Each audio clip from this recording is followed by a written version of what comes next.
On ouvre tout de suite le second débat de ce sens public consacré à l'avenir du parti LR. Au sein de ce nouveau gouvernement Attal, on l'a dit, 8 ministres sur 14 sont issus de l'ancien parti de Nicolas Sarkozy. Comment exister dans un tel contexte? Quel rôle va jouer Gérard Larcher, le président du Sénat, dont on diffusera les vœux tout à l'heure? François-Xavier Bellamy, officiellement intronisé tête de liste pour les élections européennes, peut-il faire mieux qu'il y a 5 ans? Avant de répondre à ces questions avec mes invités, Flora Sauvage sonde l'état d'esprit des Républicains. Sonné par la nomination de Rachida Dati au gouvernement, LR cherche la parade pour trouver la meilleure réponse au virage à droite d'Emmanuel Macron.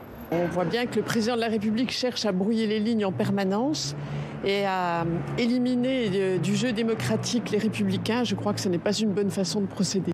Lors d'un comité stratégique mardi matin au siège du parti, les dirigeants LR ont confirmé l'exclusion de Rachida Dati, l'ancienne garde des Sceaux de Nicolas Sarkozy et désormais ministre de la Culture. La trahison en politique, c'est pas une qualité, c'est pas une vertu. Si Madame Dati et les autres voulaient rendre un grand service à Madame Le Pen, elle ne s'y prendrait pas autrement. Il n'y a pas de polémique, Rachida Dati a fait un choix, elle assume et elle en connaissait les conséquences, je lui avais dit. L'objectif du comité stratégique des LR était aussi d'enclencher une nouvelle dynamique en vue des élections européennes, avec la désignation de François-Xavier Bellamy comme tête de liste. Dans cette élection européenne, nous allons faire la démonstration que nous ne sommes pas condamnés à vivre un éternel deuxième tour qui n'apporte aucune solution. La droite va relever la tête et tous les électeurs de droite doivent se réunir pour pouvoir faire en sorte que leurs idées soient le plus fortes possible, évidemment demain à Bruxelles et à Strasbourg, mais aussi que leurs idées redeviennent majoritaires. Pris en tenaille entre Reconquête, le Rassemblement national qui invite les sympathisants de droite à le rejoindre et la majorité présidentielle, les Républicains peinent à faire entendre leur voix. En donnant un coup d'accélérateur à leur campagne pour les européennes, ils espèrent démontrer qu'ils tiennent le cap. L'avenir, la stratégie du parti LR, les Républicains, on en débat avec Pascal Perrineau. Bonsoir, bienvenue. Bonsoir. Vous êtes politologue et professeur à Sciences Po Paris. Martial Foucault, bonsoir et bienvenue. Bonsoir. Également professeur à Sciences Po Paris. Stéphane Zumsteg, bonsoir et bienvenue. Bonsoir. Directeur du département opinion à l'Institut de sondage Ipsos. Et Lisa Palski, éditorialiste Sciences publiques, est restée à mes côtés. On va démarrer par le fait le plus important de ces derniers jours, l'arrivée de Rachida Dati au gouvernement. À quel point est-ce un coup dur pour LR, Pascal Perrineau? C'est un coup dur pour LR parce que LR est dans une situation extrêmement difficile, en particulier depuis les dernières législatives, puisqu'il est pris dans un étau, et un étau qui ne bouge pas pour l'instant. À sa droite, bien sûr, le pôle du Rassemblement national, qui lui a pris certains électeurs républicains à la fibre plutôt identitaire, préoccupés par les problèmes régaliens, etc. Oui, mais pas encore de tête d'affiche. Voilà. Et puis de l'autre côté, ce pôle des macroniens de droite qui se disent depuis assez longtemps, au fond, Emmanuel Macron fait une politique économiquement que la droite n'a même pas osé faire, pourquoi ne pas rejoindre la Macronie? Et LR, pour l'instant, n'arrive pas à faire bouger cette mâchoire de fer qui l'enserre et qui le maintient dans un espace qui est un espace ténu. Environ, pour l'instant, si l'on en croit les derniers sondages d'intention de vote pour les européennes, aux alentours de 7 à 8,5% des intentions de vote, c'est-à-dire que ça n'est pas grand-chose. Et là, Dati était tout de même une des figures qui incarnait les Républicains. Et les électeurs se disent, bien en voilà encore une qui part. Oui. Martial Foucault, ça veut dire que la loi immigration, ce qui s'est passé autour de cette loi immigration, ça n'a été qu'une parenthèse, d'une certaine façon, avec ce sentiment quand même que les LR avaient réussi à peser, à faire entendre leurs idées. Je crois que c'est probablement cette séquence qui est la plus déroutante pour les dirigeants LR, parce qu'ils sortaient, comme vous le dites, d'une séquence au mois de décembre où le groupe parlementaire LR à l'Assemblée nationale, au Sénat, mais ça c'était, je dirais, sans surprise, avait réussi à montrer qu'ils avaient incarné une opposition, je dirais presque constructive sur des sujets qui sont les leurs et sur lesquels aucune négociation n'était possible. Et donc l'effet surprise, c'est que l'une des dirigeantes probablement les plus populaires que l'on voit dans les enquêtes d'opinion, n'a pas suivi cette séquence qui s'annonçait, je dirais, plus prometteuse pour LR au Parlement. Donc aujourd'hui, c'est vrai que ce choix d'Emmanuel Macron de convaincre Rachida Dati, et moins Catherine Vautrin, qui avait quitté LR depuis déjà quelque temps, mais de rejoindre ce gouvernement, c'est réviser totalement la stratégie LR au début d'une campagne européenne où Rachida Dati aurait pu effectivement et où finalement prendre toute sa place dans ce dispositif. Et d'ailleurs, il avait été évoqué qu'elle puisse être une tête de liste. Ce n'était pas encore garanti, mais donc vous voyez, ça remet totalement en cause la stratégie politique de LR au Parlement. D'ailleurs, on a appris coup sur coup, presque dans la même journée, l'éviction de Rachida Dati et la confirmation que François-Xavier Bellamy serait la tête de liste de LR aux Européennes. Tiens, justement, sa popularité, Stéphane Zumtheg, forcément je me tourne vers vous. Rachida Dati, elle fait vraiment partie des personnalités les plus populaires, elle faisait du parti LR? Alors oui, bien sûr. Enfin, il y a toujours Nicolas Sarkozy, en supposant qu'on considère toujours que ce soit une personnalité LR. Mais évidemment... Ça, c'est un débat en soi. Malgré tout ce qu'on a pu dire et tout ce qu'il a fait comme choix politique, lui, notamment lors de la présidentielle, qui reste populaire. Autrement, après, il y avait Xavier Bertrand, Laurent Wauquiez-Ricciotti, et tout de suite après, Rachida Dati, avec une vraie singularité, c'est qu'elle est relativement populaire auprès des classes, justement, populaires. C'est sans doute dû à son parcours, à ses origines sociales, évidemment. Et c'était, rappelez-vous, du temps de la Sarkozy, c'était quand même un peu l'atout populaire. Enfin, Nicolas Sarkozy avait réussi à mobiliser une partie, en tout cas, des catégories sociales proches des ouvrières ou employés. Et Rachida Dati faisait partie de ce dispositif censé arrimer une partie, en tout cas, un petit peu différente de ce que l'on peut trouver dans l'électorat classique de la droite républicaine. Donc c'était un atout. Là, son ralliement, ça montre, nous sommes tous d'accord, ça montre quand même une image, malgré tout, d'un parti affaibli, où même ses cadres n'hésitent pas à franchir le Rubicon, à quitter le parti, à prendre le risque d'être exclu, c'est ce qui arrive. Évidemment, tout ça pour devenir ministre et peut-être un jour quelque chose de mieux à Paris. Je vous en ai la parole tout de suite, avec un échange quand même assez savoureux entre Rachida Dati et François Baroin. François Baroin, le maire de Troyes. Dans l'Est éclair, voici ce qu'il dit.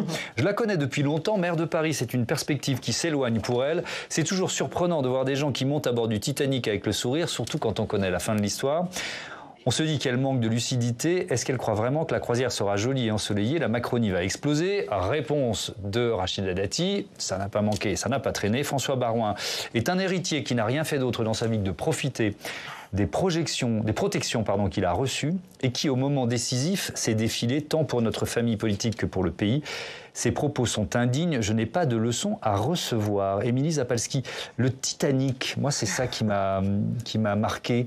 Il est où le Titanic? Il est plutôt chez LR ou chez Emmanuel Macron? On se demande justement si on part du Titanic parce qu'il va couler, mais est-ce que c'est le parti ou est-ce que c'est Macron? Et là, plutôt, on a l'impression qu'elle monte dans un bateau qui a un peu plus de perspective, on me dirait. Moi, je reviendrai sur la personnalité de Rachida Dati, parce qu'on sait qu'elle sait donner les coups, elle sait faire du buzz, c'est une personnalité vraiment qui est reconnue, qui est marquante, qui est très politique, qui se défend bien, femme vraiment qui se défend.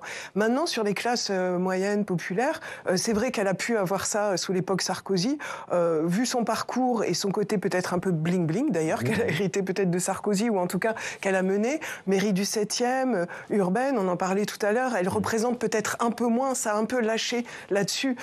Et d'ailleurs, moi j'étais étonnée quand elle a parlé du critique et du mépris de classe, je me suis dit, mais de quelle classe elle parle? Parce que là, on ne sait plus trop de quel côté elle se range quand on lui a dit à la culture et qu'on l'a critiquée là-dessus. Je ne suis pas sûre qu'elle représente la même chose aujourd'hui que ce qu'elle représentait avant, mais c'est sûr que c'est une prise de guerre quand même pour Emmanuel Macron. Lui qui n'a pas beaucoup de figures qui sont connues, c'est forcément une prise intéressante. Il y a beaucoup de thèmes à aborder dans ce débat et on attend les vœux de Gérard Larcher, c'est dans à peu près 25 minutes. Donc on va essayer d'aller assez vite, mais quand même encore un mot sur l'enjeu de Paris. Peut-être avec vous, Martial Foucault, est-ce qu'elle prend effectivement un risque, Rachida Dati, ou pas? Parce qu'il y a aussi beaucoup d'électeurs parisiens qui avaient voté Emmanuel Macron. Je ne sais pas si c'est Rachida Dati qui prend un risque ou si c'est le président de la République qui prend de nouveau un risque pour conquérir une des métropoles manquantes dans les résultats locaux pour Renaissance. Pour Rachida Dati, au fond, je crois que si elle a décidé d'après les éléments qu'on a pu recueillir, passer cet accord et faire le constat qu'aujourd'hui, pour conquérir Paris, il faut bien voir que Paris, depuis maintenant 10 ans, on voit une carte électorale qui est beaucoup plus complexe qu'elle ne l'était par le passé, où il suffisait de tracer une droite, on séparait l'Est de l'Ouest et on avait le clivage gauche-droite. Depuis les présidentielles 2022 et aussi les législatives, on voit que tout nouvel acteur politique, et on a vu notamment la progression de la France insoumise dans l'Est parisien, on a vu que Renaissance, et donc En Marche, a été en recul entre 2017 et 2022 dans Paris. Donc, je dirais que peut-être que le bilan qu'a tiré Rachida Dati, c'est conquérir Paris, c'est impossible avec simplement les voix LR. Votre avis là-dessus? Mais je rajoute un petit point très bref, c'est pour le parti Renaissance, on voit bien aussi qu'il n'y avait pas de candidat naturel. C'est-à-dire que la présence de Renaissance aujourd'hui au Conseil de la ville de Paris est très faible et inexistant. Et donc se lancer dans une campagne municipale comme celle de Paris, sans avoir un capital politique et une expérience politique, c'est un pari extrêmement audacieux. Stéphane Zumzeg, votre avis, et ensuite un mot rapide aussi, Pascal, mais vraiment rapide, il y a encore plein de thèmes. Je suis tout à fait d'accord, Rachida Dati n'aurait eu aucune chance seule avec les LR. Maintenant, son principal enjeu, je pense, dans un premier temps, dans cette construction de cette pré-campagne pour les municipales, ce n'est pas de convaincre un électorat, pour l'instant en tout cas l'électorat macroniste, c'est plus de convaincre les élus LR du Conseil de Paris et un certain nombre de maires d'arrondissement, de grands barons. La droite dispose quand même de 6 arrondissements à Paris, dont certains très peuplés. Et regardez ce qui se passe dans 2 arrondissements, sans rentrer dans le détail, les 5e et dans le 9e arrondissement, des arrondissements traditionnellement de droite qui ont basculé dans la Macronie, non pas par des victoires de candidats macronistes, mais parce que des maires d'hiver droite ou des maires anciennement LR ont rallié quelque part ce bloc présidentiel. Et c'est tout l'enjeu pour elle. Il faudra qu'elle réussisse à faire la même chose sur une part en tout cas significative, ou auprès de certains de ces maires-là. Et là, peut-être qu'elle aura des chances. Malgré tout, la gauche restera très puissante en 2026, notamment, vous disiez, dans l'Est de Paris. On a encore un peu de temps d'en reparler, mais quand même, Pascal Perrineau. On a le temps, mais c'est vrai que quand vous regardez les termes de cet accord, vous vous dites que c'est plutôt du gagnant-gagnant. Gagnant pour Rachida Dati, qui était cornérisée tout de même dans la droite classique, et gagnant pour le président, qui se dit c'est une manière pour ma famille politique de réexister, à condition que, voilà, le pouvoir, mais on n'y est pas, le pouvoir municipal d'une éventuelle majorité derrière Rachida Dati soit bien équilibré entre Renaissance et les forces qui se retrouvent chez Dati. Avant cela, il y a un autre scrutin important, les élections européennes. C'est dans moins de 6 mois. On va en parler tout de suite avec Jonathan Dupriez. Rebonsoir Jonathan. On pourrait dire on prend les mêmes, on reprend les mêmes, on recommence puisque François-Xavier Bellamy a été officiellement nommé tête de liste LR pour ces élections. Est-ce que c'est un bon pari pour la droite? Alors c'est un bon pari, on verra, mais l'annonce en tout cas n'a surpris personne, Thomas. Mais on peut y voir quand même un signal assez clair de la part de LR avec François-Xavier Bellamy. On peut se dire que la droite, finalement, elle joue un peu la sécurité plutôt que la rupture à 5 mois de ce scrutin. Et à l'heure où le parti encaisse encore un coup majeur, vous en parliez avec le débauchage de Rachida Dati par Emmanuel Macron, eh bien LR semble se rassurer en misant finalement sur cet eurodéputé sortant de 38 ans, valeur sûre de la frange conservatrice du parti. Ce matin, nos reporters Flora Sauvage et Yann Effelé, ils étaient au conseil stratégique de la droite rue de Vaugirard. Et au menu, il y avait notamment un point sur la candidature de François-Xavier Bellamy et qui semble plutôt consensuel. Écoutez.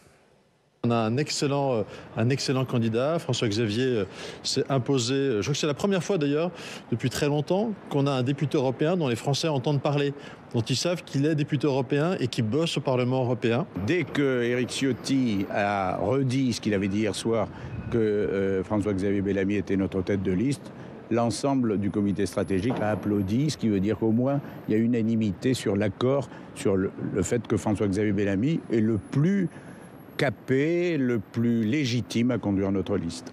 Est-il forcément le mieux armé pour contrer le RN d'un côté et Renaissance de l'autre? Alors c'est sûr qu'en l'absence de Laurent Wauquiez ou d'Éric Ciotti, peut-être pour conduire cette liste, eh bien ce choix aurait pu apparaître comme un choix par défaut. Mais alors François-Xavier Bellamy lui-même déploie beaucoup d'énergie pour justement se poser en alternative tangible à ce duel annoncé entre le RN et Renaissance. Il vante aussi sa maîtrise du Parlement européen. Il se pose en homme de dossier. Il pense aussi convaincre sur des thèmes chers à la droite, l'immigration ou la reconstruction reconstruction de la sécurité économique, sauf qu'on a un peu de mal à voir dans quel espace politique il va pouvoir se situer entre les macronistes qui multiplient les coups bas pour déstabiliser LR et puis le RN, dont la campagne se focalise quasiment sur les mêmes thèmes. Plus périlleux encore, Jordan Bardella, on appelle carrément aux électeurs de LR à franchir le Rubicon et venir les rejoindre. Alors, une nouvelle déroute, on pourrait se dire qu'elle donnerait le coup de grâce sans doute à cette droite déjà mortifiée. Eh bien, Éric Ciotti, le patron du parti, lui, il préfère voir le verre à moitié plein. Écoutez-le. On est au cœur de la vie politique. On voit bien qu'on est attaqué de toutes parts. C'est sans doute parce que notre positionnement dérange, parce qu'on est les seuls à pouvoir incarner une alternative crédible aujourd'hui. Et on va se poser la question des sondages, des intentions de vote. On est à 6 mois du scrutin, donc ça vaut ce que ça vaut. Mais il se place comment? Il en est où dans cette course européenne? Alors pour le moment, il n'est pas en très bonne posture. Thomas, il est pressenti donc depuis des semaines pour prendre cette tête de liste. Mais finalement, LR a tergiversé, tardé à le nommer officiellement. Alors que le RN et Reconquête sont partis, eux, de très loin. Et donc à ce jour, Jordan Bardella, je vous donne les derniers chiffres du sondage à Harris Interactive pour Challenge du jour. Jordan Bardella, il caracole en tête avec des projections à 28% au premier tour, alors que la candidature Bellamy, elle plafonne pour le moment à 8% des intentions de vote. Mais le principal intéressé, on lui a quand même posé la question, il y croit dur comme fer, évidemment, avec son bilan d'eurodéputé pour se démarquer de ses adversaires. Écoutez-le ce matin. La campagne n'a pas commencé et je crois qu'aujourd'hui, nous avons devant nous 4 mois et demi qui vont être déterminants pour faire comprendre aux Français que nous sommes la seule force politique qui puisse faire entendre leur voix, qui fasse aujourd'hui entendre leur voix à Bruxelles et à Strasbourg. Beaucoup parlent, peu font. Voilà, Thomas, et 8%, c'était environ le score qu'avait réalisé François-Xavier Bellamy en 2019, alors qu'il conduisait déjà la liste LR aux européennes. À l'époque, c'était le score historiquement le plus bas de la droite à ces élections. Merci beaucoup, Jonathan. Stéphane Zumsteg, est-ce qu'il y a un réservoir de voix pour François-Xavier Bellamy pour faire peut-être mieux qu'en 2019? Je pense que s'il existe, il est très faible. Et surtout, pour répondre à votre question à l'envers, il y a un autre élément qui change fondamentalement la donne cette année par rapport à il y a près de 5 ans, c'est qu'il y aura une liste conduite par Marion Maréchal, une liste Reconquête. Ça vient d'être dit à l'instant, 8,5%, c'était un résultat catastrophique, c'était une déroute électorale. Alors, François-Xavier Bellamy n'était pas le seul responsable, bien évidemment. C'était la stratégie de débauchage opérée par Emmanuel Macron qui avait porté ses fruits. Ça a été le plus gros succès, quelque part, de cette entreprise de dynamitage qui dure maintenant depuis 7 ans. Mais cette année, il y aura une liste Marion Maréchal qui, selon les différentes enquêtes, est créditée de 5, 6, 7%. Et quand on regarde la sociologie et le profil politique électoral des gens qui pensent voter ou qui comptent voter pour la liste de Marion Maréchal, ces gens-là ne viennent pas du Rassemblement national. Ces gens viennent beaucoup plus souvent de la droite conservatrice. Alors on va dire de la droite filloniste de 2017. Et ces gens-là hésitent plus entre une liste LR et une liste Marion Maréchal. Il est là le risque, parce que 8,5 c'était une déroute, mais cette liste de Bellamy pourrait obtenir moins. Alors certains vont jusqu'à imaginer une déroute totale et la placer sous la barre des 5%. On n'en est pas encore là. Et évidemment, si les LR, partis historiquement de gouvernement, se retrouvaient sans élus à Strasbourg, ce serait la mort du parti. Alors je ne cherche pas à être désagréable ou inconvenant avec François-Xavier Bellamy, mais est-ce que c'est pas un peu un choix par défaut quand même, Pascal Perrineau? Peut-être que pour une partie de l'appareil, c'est un choix par défaut. D'ailleurs, le fait qu'ils aient attendu aussi longtemps montre qu'il y a eu des hésitations et que l'on cherchait ailleurs. On cherchait une solution qui n'existe pas, d'ailleurs, qui consistait à trouver un homme ou une femme qui aurait emmené tout ça vers les 15-16% et vers la renaissance du parti. Mais ce qui est intéressant, c'est de voir que les deux anciens partis de gouvernement, PS et LR, qui sont dans une muse électorale tout de même majeure, on peut dire ça comme ça, fait le choix du sérieux. Parce que quand vous regardez les têtes de liste, à la fois Glucksmann et Bellamy, ce sont 2 têtes de liste, 2 eurodéputés qui ont fait plus que le job. Alors que très souvent, les eurodéputés français sont extrêmement absents, d'abord, à Strasbourg, et font assez mal le travail. Quand vous parlez à des députés de gauche, ils vous disent « Bellamy, on n'est pas d'accord avec lui, mais vraiment, il connaît les dossiers européens sur le bout du doigt. » Et même chose à droite, vis-à-vis de Glucksmann, en disant président Glucksmann, ça n'est pas n'importe qui. Donc c'est assez intéressant. Ces deux anciens partis de gouvernement font l'hypothèse que 2 eurodéputés, sachant parler de l'Europe, ça pourra déplacer les lignes. C'est optimiste. Oui, c'est ce que j'allais dire, parce qu'effectivement, je trouve que l'argument est très bon, Martial Foucault, sauf que les Français, enfin l'actualité européenne, on peut le regretter, on peut... Peut-être même nous, médias, faire une sorte de mea culpa. L'actualité du Parlement européen, ça fait rarement la une. Donc les Français connaissent pas forcément ce bilan de François-Xavier Bellamy et de Raphaël Glucksmann. Donc c'est pas là-dessus que ça va se jouer, les élections européennes, sur leur bilan de députés européens. Non, mais vous avez dit, Thomas, au risque d'être désagréable. Et on peut être désagréable sur la lecture des élections européennes et le choix des têtes de liste. Parce qu'au fond, l'histoire des élections européennes en France a toujours été pour les partis politiques majeurs, droite et gauche. Je mets de côté pour le moment le parti Europe Écologie Les Verts. Mais au fond, un désintérêt total.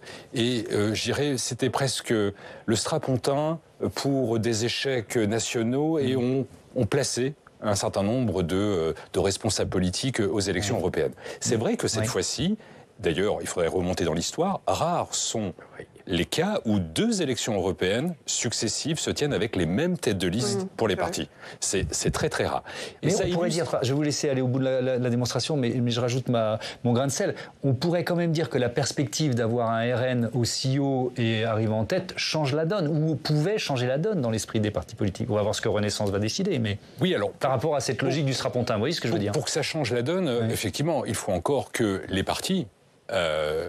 PS, LR, considèrent que leur survie nationale dépendrait d'une performance aux élections européennes. Or, on sait que les élections européennes sont toujours lues avec des grilles de lecture très nationales. Et d'ailleurs, c'est la stratégie des partis politiques que d'essayer de nationaliser une élection européenne. Et puis le dernier élément très, très bref sur cette stratégie des candidatures, on voit bien, et je crois que ce n'est pas simplement les médias qui sont responsables d'un désintérêt pour une campagne européenne. D'une manière générale, on voit bien que lorsque vient le temps d'une élection européenne, tous les partis politiques, et presque sans exception, vont utiliser un instrument redoutable, le temps d'une campagne, c'est de s'approprier les bons résultats européens par des politiques nationales et expliquer les échecs nationaux par des politiques européennes. Et le bouc émissaire idéal, l'Europe. Oui, et si vous voulez, pour le citoyen électeur français, il faut quand même des ressources incommensurables pour s'intéresser à l'élection européenne et voir des lignes de clivage. Et je rajoute un point très très court. Pour LR, c'est très intéressant par rapport au sujet précédent, parce que peut-être que pour une fois, on assiste à une situation où jusqu'alors, LR a toujours été divisé sur l'enjeu européen au sein du parti. Il y a toujours eu deux factions. Une faction pro-européenne et une faction plus souverainiste. Cette fois-ci, peut-être que la tête de liste incarnée par François-Xavier Bellamy va permettre de rassembler, rabibocher ces anciennes factions. Alors, il y a une autre question qu'on va aborder maintenant, la question, on va dire, de stratégique, la question de posture face à ce gouvernement très largement formé d'anciens LR. On l'a dit tout à l'heure, je le répète, 8 des ministres sont d'anciens LR sur 14 aujourd'hui. Alors, sur ce thème, je propose d'abord d'entendre Éric Ciotti, le président du parti LR. Nous ne voterons ni confiance ni censure à ce stade. Pas de confiance parce que nous sommes dans l'opposition. Nous avons été, et ça compte la crédibilité de la parole publique, nous avons été élus dans l'opposition, mais pas une opposition qui dit non systématiquement. J'ai voté la réforme des retraites. C'était un acte de responsabilité qui était très impopulaire dans le pays, mais c'était un acte de responsabilité. Nous avons changé la loi immigration. Émilie, on l'a dit dans ce débat et dans d'autres, le en même temps d'Emmanuel Macron se déplace de plus en plus vers la droite. Quelles conséquences pour les Républicains? Alors pour revenir sur le en même temps, en effet, il confirme un coup après coup sa mue à droite, réforme des retraites, loi immigration. Maintenant, le remaniement, vous l'avez dit, 8 ministres sur 14 qui viennent de la droite, avec Rachida Dati, quand même un marqueur de l'époque sarkozyste. En réaction, de l'autre côté, les forces de gauche, et on en a parlé, Raphaël Glucksmann, elles s'organisent en vue des élections européennes. Les uns et les autres se surprennent à rêver d'une belle campagne, justement, pour Raphaël Glucksmann, qui arrive en 3e position, bien loin derrière le RN et Renaissance, mais qui arrive quand même en 3e position dans les sondages. Il espère imposer une gauche plus modérée que la France insoumise, capable d'attirer les déçus du macronisme, ceux qui avaient voté pour la promesse originel qui était le véritable en même temps. Alors, les LR dans tout ça. Alors, justement, on en parlait. Le parti dispose d'un espace de plus en plus réduit. Une partie de ses membres est absorbée par la majorité. Bien avant Rachida Dati, Bruno Le Maire, Gérald Darmanin, on ne les compte plus. Son score aux européennes, et on l'a dit, est annoncé très faible, autour de 8%. Le parti n'a pas de figure emblématique qui pourrait un petit peu renverser la table. Les prétendants, Laurent Wauquiez, Xavier Bertrand, personne n'arrive à convaincre. Et puis surtout, il n'y a pas d'idée. Il n'y a pas d'idée nouvelle, finalement, qui pourrait permettre de se démarquer par rapport à Emmanuel Macron ou par rapport au Rassemblement national. Finalement, on est plutôt sur la course après les mesures de plus en plus dures. Là, je parle du projet de loi immigration. Mais on en a rajouté une couche sur la fermeté. Justement, on l'a évoqué, le parti LR a marqué des points sur l'immigration, mais aussi sur les retraites. Alors oui, c'est ça qui est très étonnant, c'est que les Républicains ont réussi à imposer leur point de vue dans ces deux textes, mais finalement, ils n'ont rien gagné à tout ça. Aucune alliance n'a été officiellement scellée avec le gouvernement. Aucun atout supplémentaire pour eux à l'issue des votes, et notamment du vote du projet de loi immigration. Et pourtant, on entendait des messages de victoire. On se souvient de Bruno Retailleau qui disait finalement, c'est notre texte qui a été voté, mais le moment de gloire n'a pas duré longtemps. Et en fait, au lieu de s'organiser pour essayer de muscler leurs propositions politiques, ils sont plutôt occupés à distribuer les sanctions à Rachida Dati ou aux autres qui communiquent sur le gouvernement, sur le nouveau gouvernement. Vous avez parlé tout à l'heure de François Baroin. Moi, je lui conseillerais, alors, son expression à Rachida Dati, c'est de dire, vous l'avez dit, c'est toujours émouvant de voir des gens qui montent à bord du Titanic avec le sourire. Il l'a dit lors de ses vœux. Moi, je me demande s'il ne fallait pas plutôt inverser la phrase. On en parlait du Titanic tout à l'heure. Et peut-être, il faudrait lui dire qu'il faut commencer à s'émouvoir de voir des membres de LR quitter le navire avant son naufrage. Merci Émilie. Je repense ce que vous dites à l'instant sur le manque d'idées nouvelles. Est-ce que vous êtes d'accord avec ça, Pascal Perrineau ? Parce que c'est vrai que moi je l'entends beaucoup, un parti qui ne travaille pas assez, etc. Est-ce que c'est vrai, sur l'écologie, Attendez, la formule idéologique de LR, c'est tout de même la tentative de synthèse entre un libéralisme sur le terrain socio-économique, pour aller vite, même si c'est une droite à la française, c'est une droite qui croit beaucoup aux vertus de l'État, et sur le terrain régalien, des positions qui sont des positions dures. En cela, le LR n'est pas le Rassemblement national.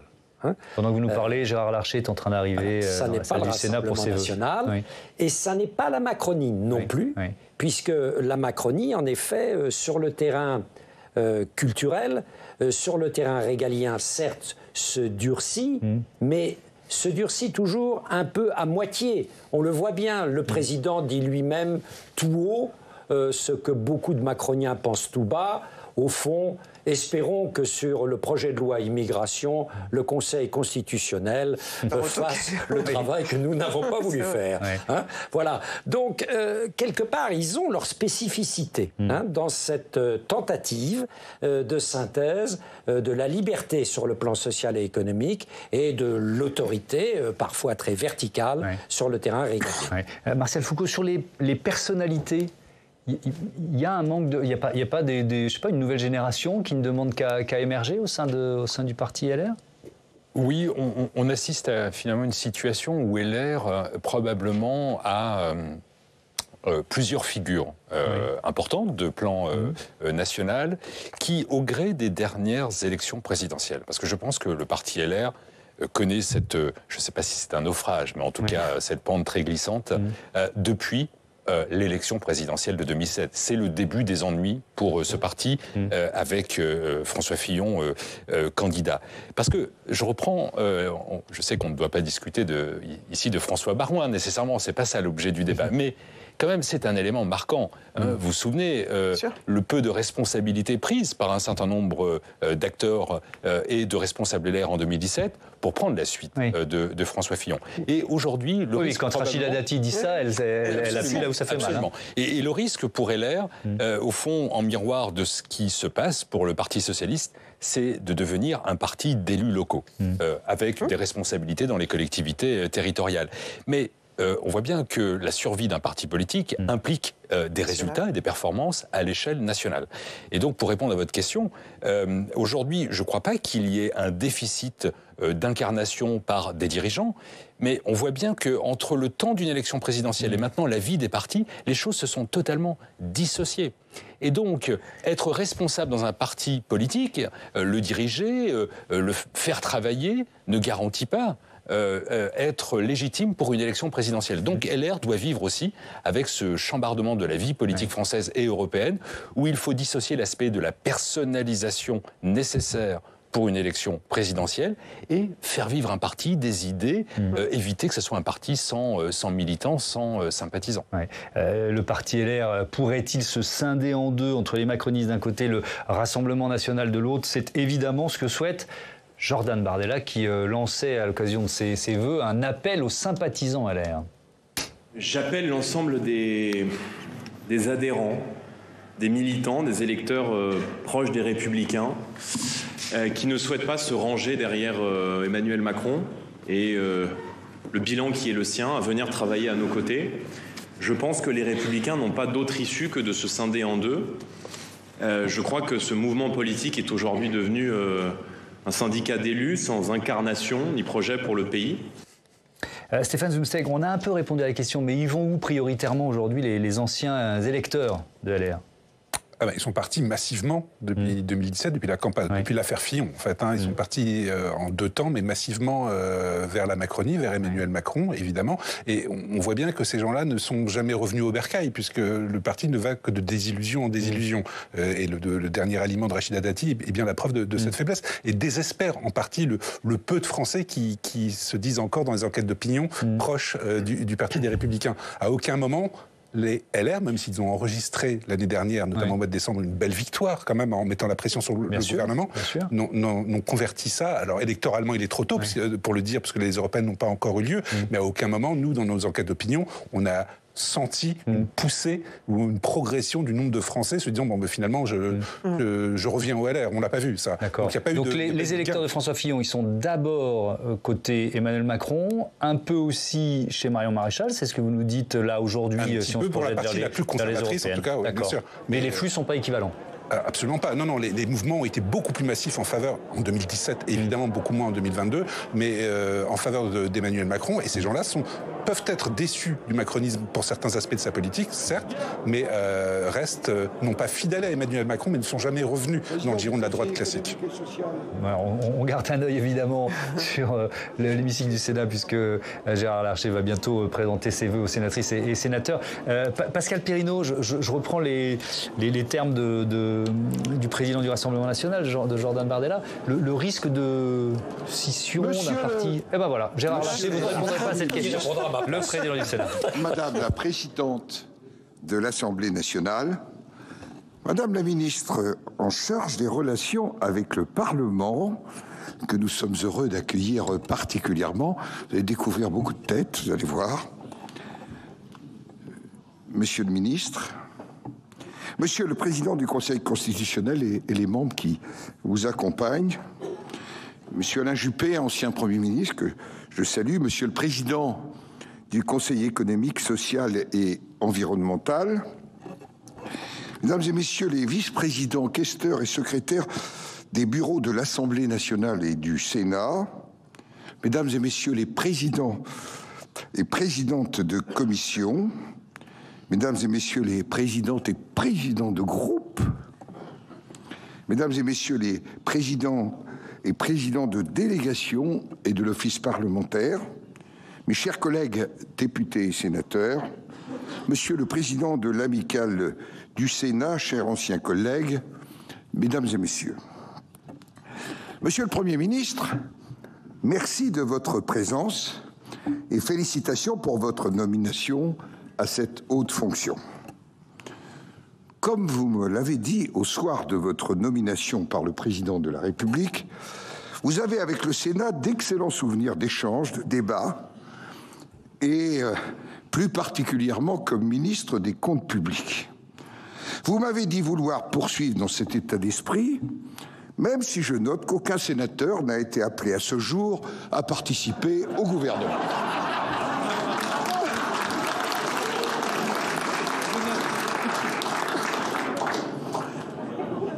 La tâche qui vous attend n'est pas des plus faciles. Et le Sénat entend bien être un acteur. Et que les engagements pris par le gouvernement précédent soient aussi tenus. Le Sénat porte la voix des territoires et des élus locaux. C'est avec eux que nous devrons, tous ensemble, tracer de nouvelles perspectives pour notre pays. 2024 devra donc être une année de vérité, de courage et d'action pour engager le redressement de la France. Les Français attendent des actes, et vous l'avez dit. Ils attendent dans leur quotidien les résultats d'une politique qui doit savoir prioriser et hiérarchiser. 4 chantiers me paraissent essentiels. L'école, car tout commence par là.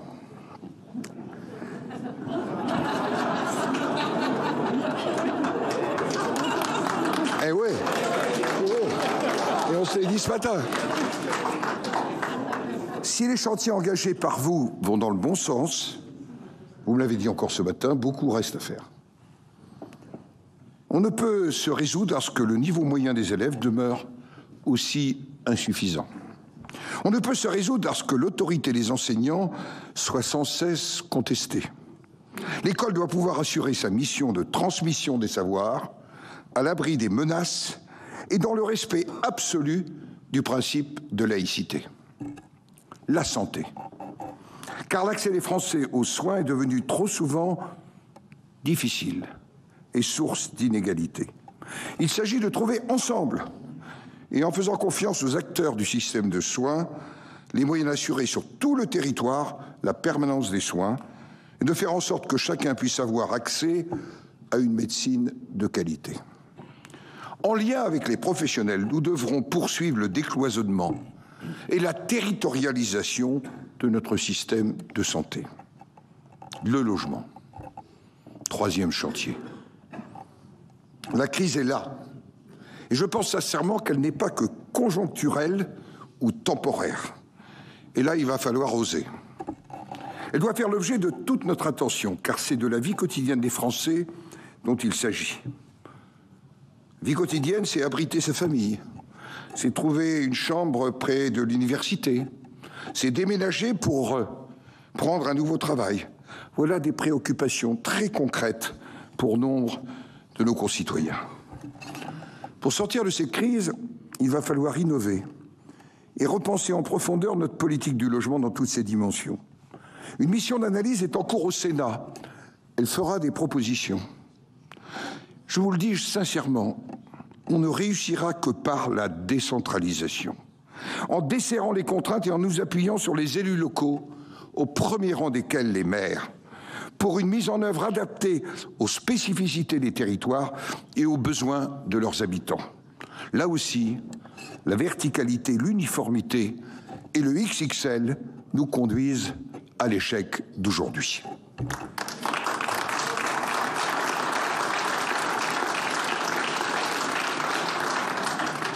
La décentralisation, là aussi nous l'avons évoqué.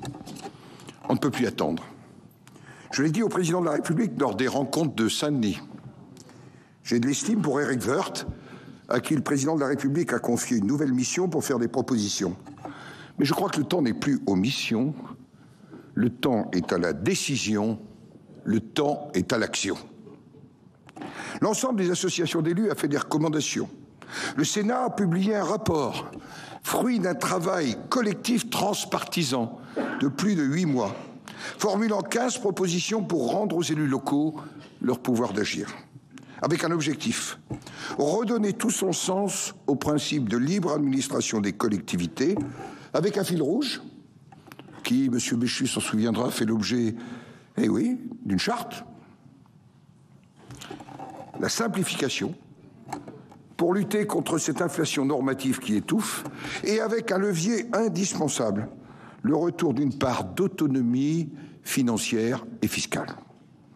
Seuls des résultats concrets dans la proximité permettront de regagner la confiance des Français et d'engager la France sur la voie du redressement. Et Monsieur le Premier ministre, pour conduire tous ces chantiers, on a besoin de continuité.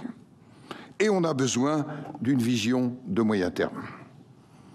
S'agissant des finances publiques, nous l'avons aussi évoqué ce matin, l'année 2024 devra poser les actes pour sortir notre pays de la dérive financière. Ce n'est pas un souhait, mais une exigence. Il en va de la souveraineté de la France et de sa crédibilité internationale. Je veux être clair, la France doit adopter une gestion plus rigoureuse et plus efficace de l'argent public. Nous devons dégager les moyens pour préparer l'avenir et baisser la pression fiscale qui pèse sur les entreprises et le pouvoir d'achat des ménages. Nous devons encourager les Français qui travaillent, Monsieur le Premier ministre, et qui s'engagent pour notre pays, mais se désespèrent de voir leurs efforts aussi peu récompensés. Lors de l'examen du projet de loi de programmation des finances publiques, le Sénat a proposé une trajectoire plus ambitieuse de réduction du déficit et de la dette. Il n'a pas été écouté. Nous avons proposé dans le budget 2024 7 milliards d'économies afin d'engager concrètement dès cette année le redressement structurel des comptes publics. Nous n'avons pas été écoutés.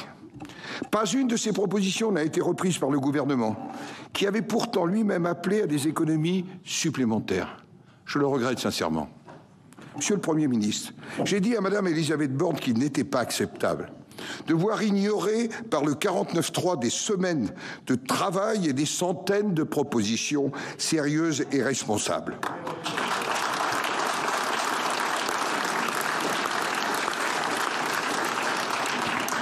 Le recours au 49.3 a été prévu dans notre Constitution pour conclure un débat parlementaire qui ne peut aboutir autrement. Pas pour l'occulter ou y couper court. Il en va de la vitalité de notre démocratie et de la confiance des citoyens dans le bon fonctionnement de nos institutions. Faut-il rappeler que c'est le Parlement qui vote la loi et pas l'administration de Bercy?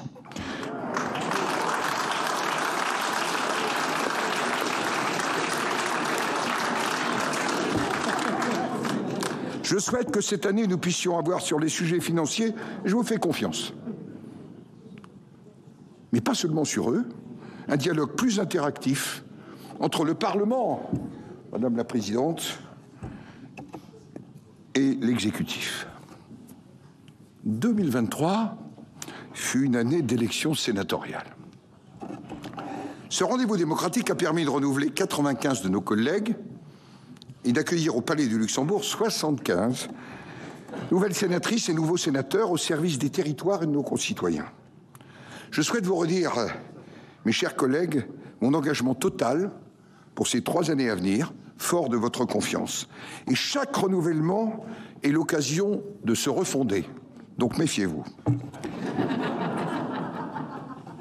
2024 sera une nouvelle année forte pour le bicamérisme. Madame la Présidente de l'Assemblée nationale, je voudrais vraiment saluer votre présence. Je suis attaché à la qualité de nos échanges, qui participent au dialogue démocratique entre nos 2 chambres. Nous avons des différences, mais nous savons aussi, dans l'intérêt de la nation, avoir des convergences. Et parfois, nos échanges nous mènent de la rue de l'Université à la rue de Vaugirard, avec plus de 100 000 personnes à nos côtés, comme le 12 novembre dernier. Nous avons parlé d'une même voix contre l'antisémitisme et pour les valeurs de la République. J'avais conclu cette marche par ces mots: après la marche, la démarche. Nous y travaillons. Je pense notamment à la place et à la conception de la laïcité qui ne peut souffrir, je le dis clairement, d'accommodement. L'année qui s'est achevée a montré combien le bicamérisme était indispensable à l'équilibre de nos institutions, et particulièrement dans le moment politique que nous vivons, vous l'avez rappelé, Madame la Présidente, sans majorité absolue à l'Assemblée nationale. Michel Debré anticipait ce rôle spécifique du Sénat dès 1958 en présentant le projet de constitution de la Ve République devant le Conseil d'État. Je vais citer: « Il est facile de comprendre pourquoi il faut à la France une puissante 2e chambre. » C'est de Michel Debré, c'est pas de moi. « Notre régime électoral peut nous empêcher de connaître les majorités cohérentes qui assurent, sans règles détaillées, la bonne marche du régime parlementaire. » Fin de citation. Préscience de ce que nous vivons depuis juin 2022. L'an dernier, ici même, je vous avais dit que nous allions vivre le temps du Parlement, reposant sur un dialogue entre exécutif, Assemblée nationale et Sénat. Ce fut parfois tonique, parfois très tonique. Je pense bien sûr à la réforme des retraites, au projet de loi immigration, intégration, asile. Ce dialogue est parfois difficile, mais il est essentiel dans une démocratie parlementaire. Nous avons constaté aussi combien les commissions mixtes paritaires jouaient un rôle décisif et renouvelé, je le dis vraiment avec respect pour l'Assemblée nationale. Voilà pourquoi je souhaite qu'elle demeure un véritable lieu de dialogue, à la fois apaisé et conforme à notre rôle de législateur, au service des Français et des territoires, et bien entendu, après un réel débat dans chaque chambre. Madame la présidente de l'Assemblée nationale, peut-être pourrions-nous émettre un vœu commun en direction du Premier ministre. Il est cerné, Monsieur le Président. Attention à la multiplication des textes. Attention à l'abus des procédures accélérées. Ou à la convocation des commissions mixtes paritaires en urgence comme en décembre. Bien légiférer nécessite temps et réflexion. Permettez-moi de m'adresser plus spécifiquement à mes collègues sénatrices et sénateurs et de saluer les anciens sénateurs nombreux présents ce soir ici, ce qui marque leur attachement à notre institution. Oui, mes vœux s'adressent à vous, vous qui enrichissez nos débats de vos interventions et de vos travaux, de votre action sur le terrain, en métropole, dans nos outre-mer et auprès de nos compatriotes établis hors de France. Mes vœux s'adressent à vous, mes chers collègues, membres du bureau et de la conférence des présidents, avec qui nous partageons le souci commun de l'institution sénatoriale. Mes vœux s'adressent aux commissions et aux délégations, qui sont le carburant de nos travaux. Mes vœux s'adressent aux présidentes et présidents de groupes politiques, car je le répète, nous sommes une assemblée politique, et c'est quelque chose d'essentiel. Oui, chacune et chacun d'entre vous participez à faire du Sénat, aujourd'hui et demain, un acteur clé au service de la démocratie parlementaire. Car n'oublions pas que la Ve République est un régime parlementaire. Sa pratique le fait parfois un peu oublier. Chers collègues, sénatrices et sénateurs, grâce à vous, l'exigence législative du Sénat a été au rendez-vous de 2003, et notre Assemblée a imprimé sa marque, outre cette réforme des retraites et la loi immigration, intégration, asile, sur un certain nombre de textes.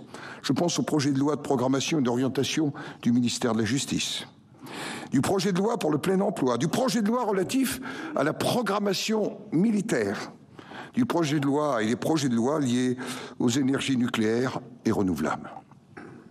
Les propositions de loi, vous le rappeliez, Madame la Présidente, ce midi, ont pris une vigueur particulière. Je pense notamment à celle concernant le rôle des maires dans l'attribution des logements sociaux, la revalorisation du métier de secrétaire de mairie, quelque chose de très important sur le terrain et dans le territoire, la sécurité des élus locaux et la protection des maires, dont le thème du dernier congrès « Commune attaquée, République menacée » a montré toute son actualité. Très bientôt seront déposées les propositions de loi qui feront suite au rapport sénatorial sur la décentralisation. Le Sénat a assumé sa mission essentielle de contrôle. Des missions d'information et des commissions d'enquête rendront leurs travaux, notamment sur le signalement et le traitement des pressions, menaces et agressions dont les enseignants sont victimes. Et ce qui s'est passé à Arras nous rappelle à cette exigence. Le suivi de la préparation des Jeux olympiques et paralympiques de Paris, les émeutes sur lesquelles nous conduisons avec la commission des lois un travail en profondeur, l'impact du narcotrafic, la mission conjointe de contrôle sur les terribles inondations de novembre dernier et de janvier, elle va se mettre au travail à partir de la semaine prochaine. Et nous maintenons, Monsieur le ministre Béchu, notre vigilance sur le zéro artificialisation nette et sa mise en œuvre concrète.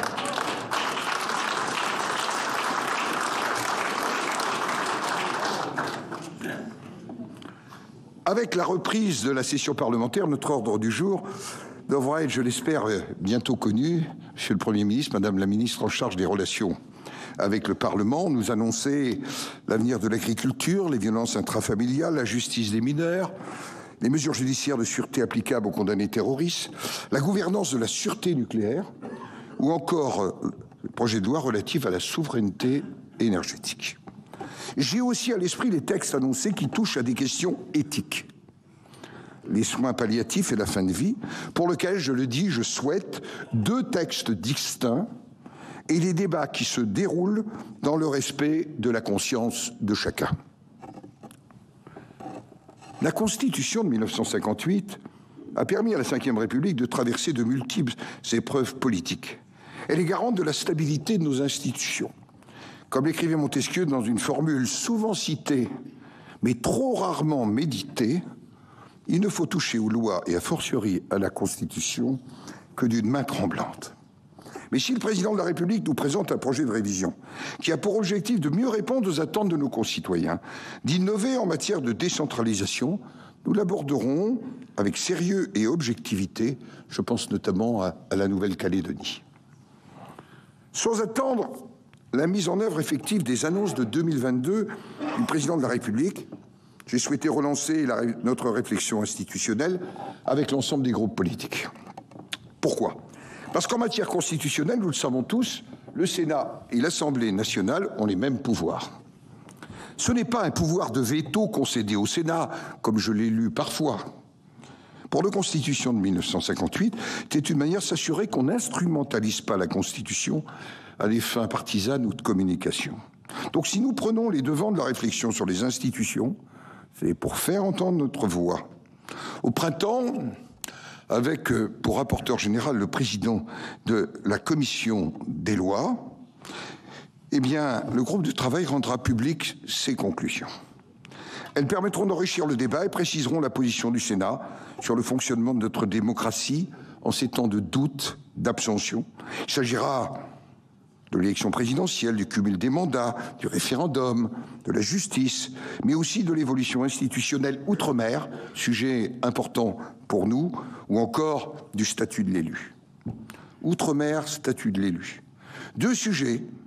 Sur ces 2 sujets, notre mission de représentant des collectivités territoriales nous confère une responsabilité particulière.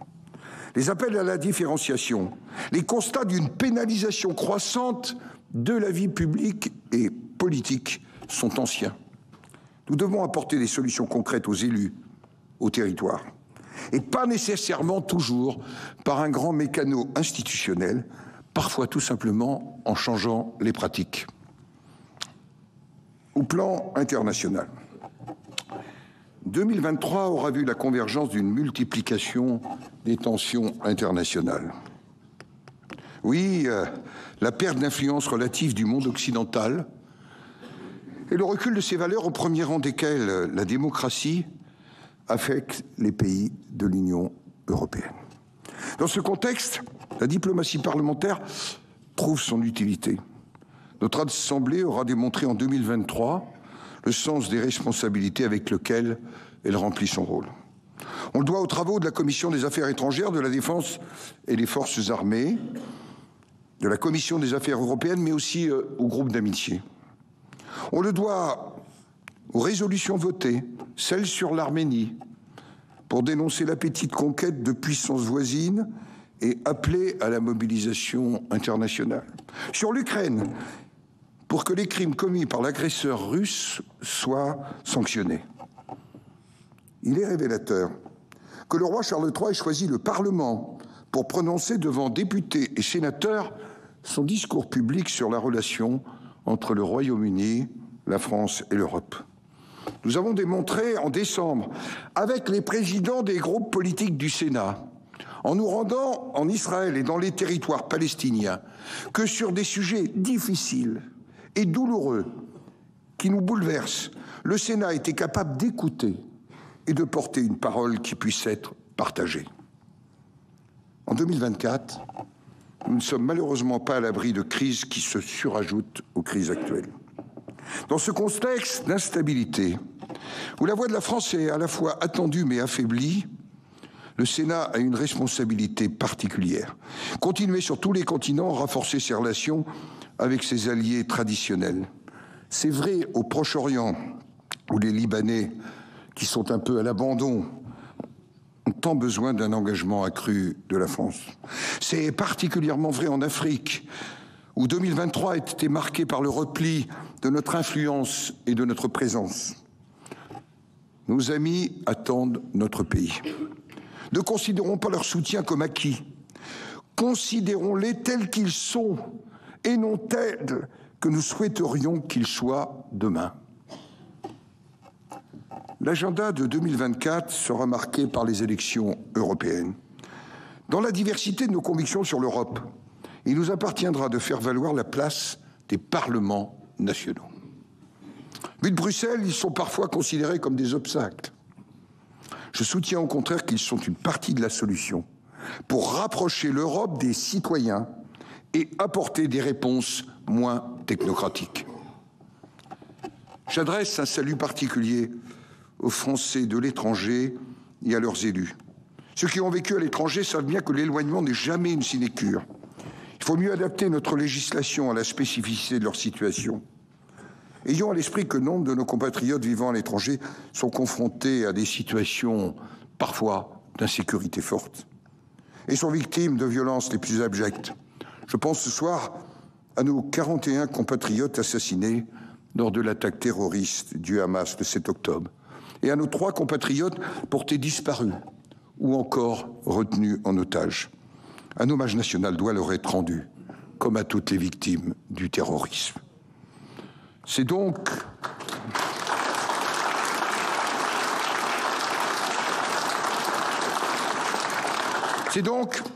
un Sénat volontaire, ouvert, avec une majorité solide dans sa diversité, un Sénat attaché au respect des groupes d'opposition et minoritaires, un Sénat attentif aux préoccupations et aux attentes du territoire, un Sénat qui croit au redressement de notre pays et à la nécessité d'agir, un Sénat qui ne transige pas sur le respect des principes de la démocratie parlementaire. Je voudrais avoir un mot, comme la présidente ce matin, et une pensée particulière pour nos compatriotes réunionnais qui subissent actuellement les conséquences du très violent cyclone Bellal. Je pense bien sûr aux secours mobilisés et aux élus locaux qui seront là encore en première ligne pour reconstruire. Mais aussi mes pensées vont à nos compatriotes du Pas-de-Calais. Nous leur avions rendu visite au mois de décembre, qui depuis plus de 2 mois font face à des inondations dévastatrices. Alors, en cette année olympique et paralympique qui doit nous rassembler, c'est le courage et la volonté de faire qui devront nous guider et permettre de nous dépasser et aussi d'en faire un moment d'unité nationale, un moment de bonheur, un moment de rencontre, un moment de partage. Au fond, je vais vous dire ce que j'entends le soir dans les vœux, notamment du département des Yvelines. Nous l'entendons répéter. La devise du comité olympique, plus vite, plus haut, plus fort, ensemble. Alors, c'est ce que je souhaite voir appliquer à notre pays pour cette année 2024. Très bonne année à chacune et à chacun. Très bonne année à vous, Monsieur le Premier ministre. Très bonne année à vous, Madame la Présidente de l'Assemblée nationale. Très bonne année, mes chers collègues. Très bonne année au Sénat. Très bonne année à la France.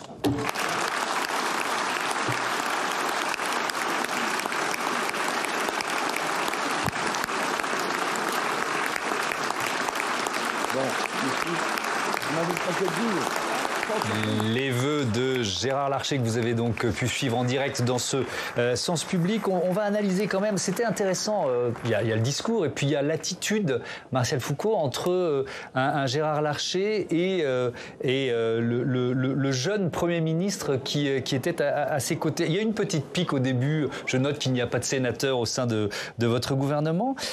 Mais est-ce que ça va, moi j'ai senti une sorte de complicité, est-ce que ça va au-delà de la courtoisie républicaine d'après vous? Oui, alors, vous avez raison que l'image est saisissante. C'est-à-dire, on voit, et même avec la présidente de l'Assemblée nationale, on voit finalement ce rajeunissement de l'équipe autour du président de la République. Je dirais que la relation que peut entretenir le président du Sénat avec ce nouveau Premier ministre est effectivement plutôt encourageante. Je ne sais pas si c'est une complicité, mais encourageante parce que souvenons-nous des débats auxquels Gabriel Attal, ministre des Comptes publics, ministre de l'Éducation, avec les sénateurs, ça s'est toujours bien passé. Je n'ai pas souvenir d'un moment, d'une crise au Sénat sur à la fois des auditions ou des débats parlementaires. Donc, effectivement, Gérard Larcher, par ailleurs, une analyse peut-être plus politique, a tout intérêt à entretenir d'excellentes relations avec le Premier ministre. Parce que la longue liste, presque d'épicerie, qu'a énoncé Gérard Larcher sur les sujets importants pour 2024, école, santé, logement, santé, décentralisation, sont des sujets sur lesquels, effectivement, et il a rappelé, là aussi avec beaucoup de malice et d'humour, éviter l'inflation de textes. Ça veut dire qu'il souhaite que, d'une certaine manière, le travail parlementaire des sénateurs soit pleinement prise en compte dans l'élaboration de la loi. Et pour ça, il faut une relation forte et peut-être meilleure qu'elle ne l'était par le passé. Peut-il jouer un rôle de facilitateur pour Gabriel Attal, Gérard Larcher ? Oui, bien sûr. Et d'ailleurs, il l'a rappelé indirectement dans son plaidoyer pour le bicamérisme, en rappelant d'ailleurs l'esprit des origines au travers de la phrase de Michel Debré sur la nécessité d'une seconde chambre particulièrement forte lorsqu'il n'y a pas de majorité cohérente à l'Assemblée nationale. C'est la situation d'aujourd'hui. Et on voit bien comment aujourd'hui, déjà d'ailleurs avec Elisabeth Borne, certains projets de loi étaient présentés, contrairement à ce qui se passe d'habitude, d'abord au Sénat, avant l'Assemblée nationale, en se disant il va y avoir un travail moins caricatural que celui qui existe, plus sérieux que celui qui existe à l'Assemblée nationale. Donc il était dans son rôle, mais je crois que ça correspond, au-delà de la défense de principe du bicamérisme, ça correspond à un besoin de la puissance exécutive aujourd'hui d'avoir un Sénat, une seconde chambre forte, puissante, dans lequel il y a éventuellement une majorité qui peut venir en secours qu'il n'a plus à l'Assemblée nationale, et on l'a vu d'ailleurs sur certains projets de loi. Et puis moi, ce qui me frappe aussi dans les vœux, c'est l'importance mise sur quelque chose, un enjeu dont on ne parle pas assez. C'est tout de même la décentralisation. Parce que même sur les grandes questions que le président du Sénat a égrenées, l'école, la santé, le logement, voilà, il dit attention, il ne faut pas que ça soit simplement les acteurs du centre, les acteurs administratifs et politiques du centre. Il faut que les dossiers soient pris en charge par les élus locaux, et il appelle à un second souffle, à même l'acte 3, puisqu'on parle souvent d'un acte 2 de la décentralisation, un acte 3 de la décentralisation. Et je crois que cela devrait donner des idées à une équipe gouvernementale qui est à la recherche. Qui est à la recherche d'idées nouvelles. Là, il y a une idée neuve. Le Sénat, la Chambre des territoires. Et effectivement, Stéphane Zumzeig, quand on prend cette liste de priorités égrenées par Gérard Larcher, ça pouvait presque ressembler à une feuille de route adressée à Gabriel Attal. C'est ce que je me suis dit en écoutant le début des vœux du président du Sénat. J'insiste, moi aussi, sur un autre élément. Vous parliez à juste titre de la décentralisation, le système de santé. On en a beaucoup parlé, de son supposé délitement, de l'état dans lequel il se trouvait au moment de la pandémie, évidemment.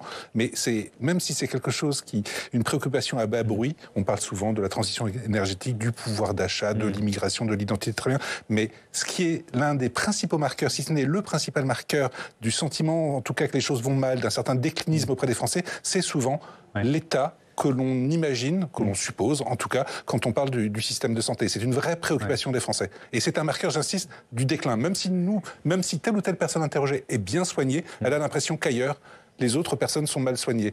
Et ça, c'est quelque chose qui, dans l'esprit des Français, c'est très transpartisan, c'est pas un jugement de gauche ou de droite, il n'y a pas que les gens de gauche qui se préoccupent des sujets dits sociaux, évidemment. Et là, c'est très clairement le signe que quelque chose ne va pas, et c'est souvent un marqueur aussi, en tout cas un argument que l'on oppose au pouvoir en place en disant non, le système de santé, ça ne marche pas, et c'est bien la preuve que ce gouvernement, quel qu'il soit, que cet exécutif n'a pas fait le travail. C'est une préoccupation fondamentale des Français aujourd'hui. Et d'ailleurs, ça peut expliquer la surprise presque collective de voir que dans ce nouveau gouvernement, il n'y a pas de ministre de plein droit sur ce thème de l'éducation d'un institut, la santé ou même le logement dont on a parlé. Émilie Zapasky, à vous le mot de la fin sur ce première analyse des vœux. Je trouvais ça intéressant, cette figure un peu du sage, qui tacle un peu, vous l'avez dit première fois, deuxième fois aussi sur l'école, mais gentiment, on voit qu'il y a un côté presque paternaliste avec Gabriel Attal. La figure du sage, raisonnable, les discussions apaisées, comme vous l'avez dit. Et puis la valorisation du travail parlementaire. Il a beaucoup parlé de la commission mixte paritaire qui arrivait finalement à négocier en fin de compte. Donc c'est intéressant. Et dernier point, il a parlé aussi d'un sujet sociétal qui va monter en puissance sur la fin de vie et les soins palliatifs, en disant ses désirs. Pareil, feuille de route, on veut deux projets de loi différents pour pas que ça devienne trop compliqué sur les discussions. Merci à tous. Vous restez avec nous puisqu'on va maintenant basculer et je vais accueillir Myriam Ankawa sur ce plateau pour se préparer à la conférence de presse du président de la République qui doit avoir lieu dans une vingtaine de minutes. À tout de suite pour notre direct, notre édition spéciale qui va démarrer.